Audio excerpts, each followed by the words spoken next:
Welcome back. It's 3 o'clock and it's time for the last portion of our meeting. It's time to talk about the farm workers, and we are happy to have Chief Dern back again. Thank you. Good afternoon, Mayor, Vice Mayor, and County Commissioners. With me is Taruna Mohorta from Community Services, Assistant Director of Community Services, and Natalie Diaz from Community Services, as well as Charles Duvall, who is a member of the Farm Worker Program Advisory Board. We're going to ask Ms. Mohorta to do a brief presentation to kind of go over what the program does and some of the things they've achieved over the last year. Welcome. Thank you. Good afternoon, everyone. I'm just going to go over the history of program real quick. The Palm Beach County Farm Worker Career Development Program is a Workforce Innovation and Opportunity Act. Section 167, this program is funded from the Florida Department of Education. It operates 10 projects in Florida, including Palm Beach County. And we have been running this program in community services for more than 40 years. It is a grant-funded program, and we have less than $150,000 from this grant, and there are no matching requirements from Palm Beach County under this program. The purpose of the Farm Worker Program is to strengthen the ability of migrant and seasonal farm workers and their dependents to become economically self-sufficient through education, skill training, and supportive services. The goal is for farm worker or their dependents to gain new skills and obtain year-round, full-time employment, which will enable them to be self-reliant. Who is eligible under this program? As I mentioned, it is a grant-funded program. To be eligible for this program, you have to be a U.S. citizen. And if you are a male over 18, you have to be registered for selective services, and that's one of the compliance requirement. The total household income to be eligible is at 70% below FPLG, federal poverty line. So for example, if a household member of one, they have to be below $9,000 to be eligible for this program. And out of that, 50% of the income has to be the farm worker income. So if you are making $9,000, $4,500 has to come from the farm work. The Farm Worker Advisory Board is a grant-required body that is tasked with advising, assisting, supporting, and advocating for the Farm Worker Career Development Program that helps strengthen the employment opportunity for the clients. And this includes recruiting new clients, finding employment opportunities, and then connecting them with the employers. So these slides talk about the advisory board structure. Our Palm Beach County Farm Worker Advisory Board has 9 seats. It represents the Chamber of Commerce, Community Action Program, which has a lot of replicated program, local social services program, top employer or a local employer, regional workforce board, past successful client, an elected official, somebody from educational institute, and then career and technical education institute where Mr. Duvall represents us from. The executive board is comprised of a chair, vice chair, and a secretary who are elected for 2-year terms. And then there is always a board seat to represent the local workforce board, which is Career Source for Palm Beach County.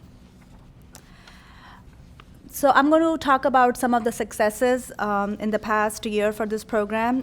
We have enrolled 7 program participants in this program. As I mentioned, it's a very small program, less than $150,000. We are helping clients to get services in the employment fields of medical field, CDL, and the customer services. We also work very closely with Career Source, Palm Beach State College, Florida Rural Legal Services, Farm Worker Coordinating Council, and Westech. Last year, we actually did some internship for the farm worker families, and the high school kids helped us with our emergency rental assistance program so that we can do the outreach to the farm workers' families as well. And then also to help with the rental crisis and the eviction crisis, we had one of the farm worker participant work with the Florida Rural Legal Services so that when the clients are coming in from the farm worker population, they have somebody to help them through the resources. I'm also going to talk about the challenges for the program. So one of the biggest challenge we face in this program is to recruit farm workers or dependents because of the income eligibility. The income eligibility for this program is below 70%, which makes it very harder. So what we do when we are doing the eligibility, and if they don't meet with the income qualification for this grant, we work with our other programs, specifically Community Action Program, to enroll them in the employment programs, but through different programs. So if you have any other question, we're happy to answer. That $9,000, that's ridiculously low. Is there any way to adjust that? This is a state program, and we have been advocating state for a long time to increase that or maybe align it with the community action or HUD programs, because most of the community action programs and HUD programs allow us to qualify folks to 200% FPLG. However, state is very strict on their income guidelines, and as of now, they have not done that. Wow, That has been a huge challenge for us to recruit folks. I can imagine. Commissioner McKinley?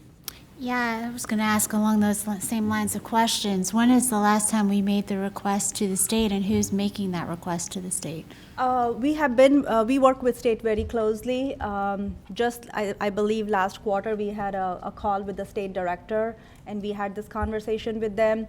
The last time when state came here, their program director, we brought up the challenges of Palm Beach County. But I believe their regulation is coming from the feds, so they are just following their rules. So the income guideline is a federal guideline? Yes. The state's just adopted? Yes. And do you know where, and maybe Charles, maybe you know, where is that income guideline housed? Where in federal law is it housed? Is it a USDA rule? Is it a Department of Labor rule? I believe it is Department of Labor, but I can definitely check back and provide that response. Yeah, if you could get that to me, I'm going to Washington tomorrow. So it's kind of a timely conversation to put that on some radars. Absolutely, that will be great, thank you. Okay, and then are we encouraging, we know that the farmers are having trouble recruiting farm workers, which is why they are so heavily dependent on the H-2A visa program. Are we providing any workforce training opportunities so that they can remain in agriculture, or are we just trying to take them out and put them in a different field entirely? We do both. We try to, if they are not in the seasonal work, we provide them with some other resources so that they have a 12 months employment opportunities, but some of the farm workers and their dependents would like to have other employment skill-based trainings. So it's both, but we do provide them a lot of assistance for them to stay in farm work. And if I may, that's also Turn your where, mic on.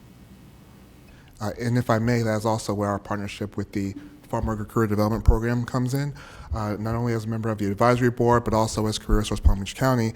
One of our goals actually is to provide that year-round training to farm workers who seek to remain employed year-round through training where if we're referring them outside to other agencies or training through our agency as well.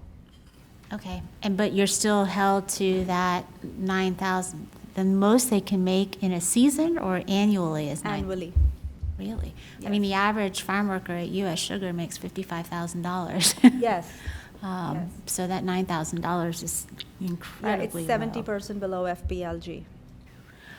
The $150,000 that you received to fund the program, that is it federal pass-through dollars that are coming through the Florida Department of Education?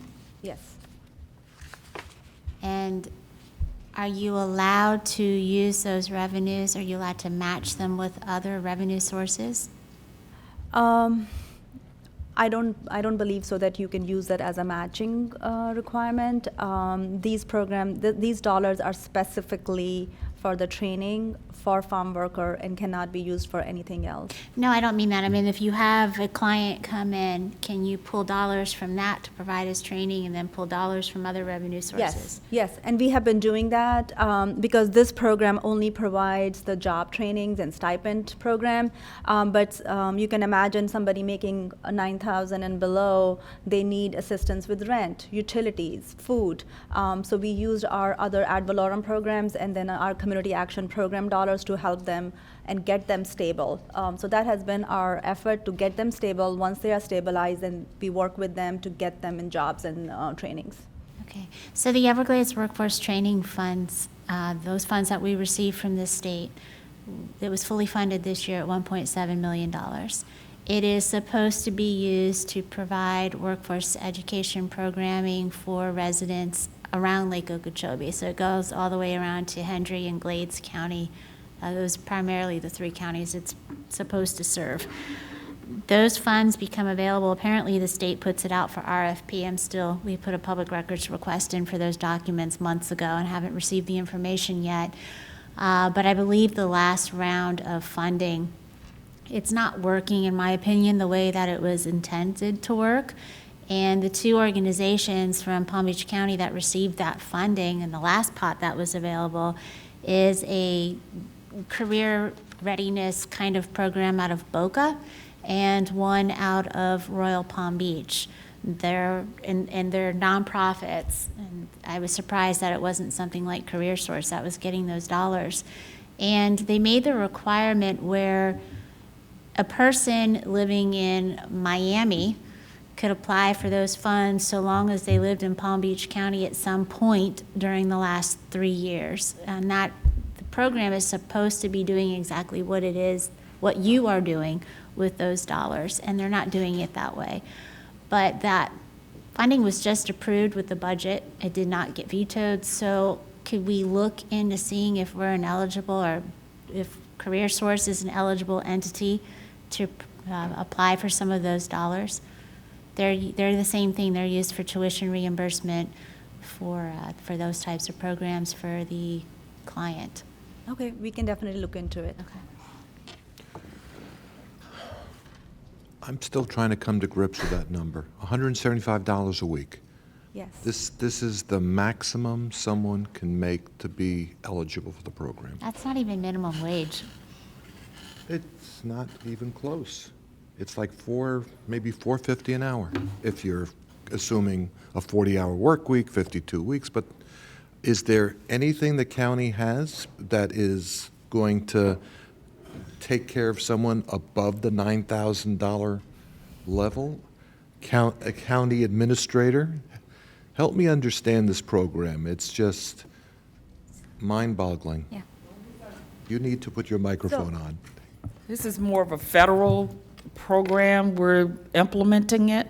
I do know that we provide certain, human services to individuals in our county, and a lot of them move along with the season. So we do assist with housing. We do assist with food. So those are services on top of their $9,000 that we provide. It's a challenge because we do need these workers in our county. We need them in our country. And so this is one that we need to change at the federal level. I think challenge is an understatement. This I is agree with you ridiculous. wholeheartedly. I mean, and like you said, if we're going to help them, we're going to push them right out of the program. That is correct. Right, and just to add, when we are doing the outreach and recruitment and go through the whole eligibility, when we see that they are not eligible under this grant, but they are making below 200% FPLG, we connect them to our community action program because we do provide job trainings and other programs through that and connect that. All right. It's a federal challenge that we need to change at the federal level. I guess maybe Commissioner McKinley will have some hope of lobbying our federal legislators to do something about this. Can we add that to our federal agenda? Todd is just smiling back there. Got it. Thank you. All righty. I don't see any more lights on. It could be that they have no more questions or they're very tired. So we thank you very much for the presentation, and this is eye-opening. Thank you. All right, unless anybody else has anything else they want to bring before us, I'm going to call it a day. We are adjourned.